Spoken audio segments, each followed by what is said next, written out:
guys happy women's day সকলোকে মোৰ ফালৰ পৰা নাৰী দিৱসৰ শুভেচ্ছা জনালোঁ আৰু লগতে এটা কথা ক'ব বিচাৰোঁ যে আপোনালোকে যিমান পাৰে জীৱনত আগুৱাই যাওক এইটোৱে বিচাৰোঁ কিন্তু আপোনালোকে শ্বপিং কৰাটো কমাই দিয়ক কাৰণ আপোনালোকৰ শ্বপিঙৰ উৎপাদন আমাৰ দেশ পিছে যাই আছে আমি সদায় বিচাৰোঁ যে নাৰী শক্তি জাগি উঠক নাৰী শক্তি আগুৱাই যাওক কিন্তু ইমানো জাগি নুঠক যে সিহঁতে শ্বপিং কৰা এপকেইটা গেমিং এপ বনাই দিয়ক কাৰণ চিধা কথা পুৰুষসকলে যদি মিন্ত্ৰা বা ফ্লিপকাৰ্টত কিবা এটা বস্তু ভাল লাগে সিহঁতে বঢ়িয়াকৈ সেইটো অৰ্ডাৰ কৰি দিলে যদি পইচা নাই বাদ দিলে কিন্তু ছোৱালীবিলাকে সেইটো নকৰে ছোৱালীবিলাকে মিন্ত্ৰা বা ফ্লিপকাৰ্টটো এইকাৰণে ইউজ কৰে যে কিবা এটা বস্তু ভাল লগাৰ লগে লগে এড টু কাৰ্ট এইটো ভাল লাগছে এড টু কাৰ্ট এইটো ভাল লাগছে এড টু কাৰ্ট মানে ইমানে এড টু কাৰ্ট কৰে যে ফ্লিপকাৰ্ট আৰু মিন্ত্ৰাৰ আলনা ভৰ্তি হৈ যায় মানে মিন্ত্ৰা আৰু ফ্লিপকাৰ্টৰ এড টু কাৰ্টৰ দায়িত্বত থকা যিকেইটা মানুহ আছে সিহঁতৰ মানে উল্টাই ক'ব খোজে বোলে বাইদেউ হ'ব দিয়ক আৰু এফালে আলনা ভৰ্তি হৈ গৈছে আমাৰ আৰু কান্ধত আৰু ধৰিব জাগা নাই আৰু ইটো সত্য কথা যে ছোৱালীবিলাকে মিন্ত্ৰা বা ফ্লিপকাৰ্ট অকল শ্বপিং কৰিবৰ কাৰণে ইউজ নকৰে কেতিয়াবা কেতিয়াবা সিহঁতে যেতিয়া টাইম পাছ নহয় তেতিয়াহ'লে সিহঁতে ফ্লিপকাৰ্ট বা মিন্ত্ৰা অন কৰি লয় সেইটোত এড টু কাৰ্ট খেলি থাকে আৰু ইটো নহয় যে ইহঁতে অকল মিন্ত্ৰা বা ফ্লিপকাৰ্টকে জ্বালা কালা দিয়ে ইহঁতে আমাৰ অফলাইন যিকেইটা দোকানী আছে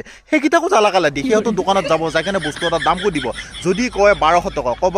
দাদা অলপ কমাই দিয়ক যদি দোকানীটো ক'লে 1000 টকা তাৰপিছত আকৌ ক'ব দাদা আৰু অলপ কমাই দিয়ক তাৰপিছত দোকানীটো যদি কয় 500 টকা তাৰপিছত আকৌ ৰিকুৱেষ্ট কৰিব দাদা পাৰে যদি আৰু অলপ মিলাই দিয়ক না মানে এতিয়া দোকানীটো নিজৰ চলি বন্ধাত থৈ তহঁতৰ বস্তু দিব লাগিব এতিয়া ঈদ আহি আছে মোটামুটি ইহঁতে 10 ৰমজানৰ পৰা শ্বপিং কৰা আৰম্ভণি কৰি দিছে ইহঁতৰ শ্বপিং কৰা কেক কিন্তু এইটো নহয় যে ইহঁতৰ শ্বপিং কৰা হ'ল বুলি ঈদৰ দিনে সেইযোৰাই পিন্ধিব আগতে ৰাতিপুৱা উঠি পেলাই চাব যে আফ্ৰিনে কি পিন্ধিছে চোহানা কি পিন্ধিছে সোনিয়া কি পিন্ধিছে ইহঁতে চবখিনি চাব যেতিয়া গম পাব যে কোনো পিন্ধা নাই তাৰপিছতহে সিহঁতৰ ড্ৰেছযোৰা পিন্ধিব আৰু ইহঁতে যিমানে শ্বপিং নকৰক কিয় কৰবাত যদি বিয়া সভাত ইহঁতে যাব লগা হয় যদি গালত সৰুকে এটা পিম্পলছো ওলাইছে তাতে ড্ৰেছ চেছ বাদ দি দিব বোলে যে মই নাযাওঁ মোৰ গালত পিম্পলছ ওলাইছে আৰে তোমাৰ ইমান ডাঙৰ বডিটোত মানুহে অকল তোমাৰ পিম্পলছটোৱে চাব নেকি আমাৰ চলিয়ে তোক চাওঁ এই গালত ইমান ডাঙৰ ফুৰা লৈ কেনে বিয়া সভাত যায়